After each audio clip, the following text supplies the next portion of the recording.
когда мы готовили документы на подачу во Всемирный памятник наследия, для того, чтобы Сулаймантов ввели в список, были определены две границы.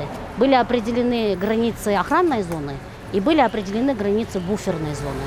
Требования буферной зоны, что памятников культуры, что нельзя строить 4-5 этажей, это требования международные нормы.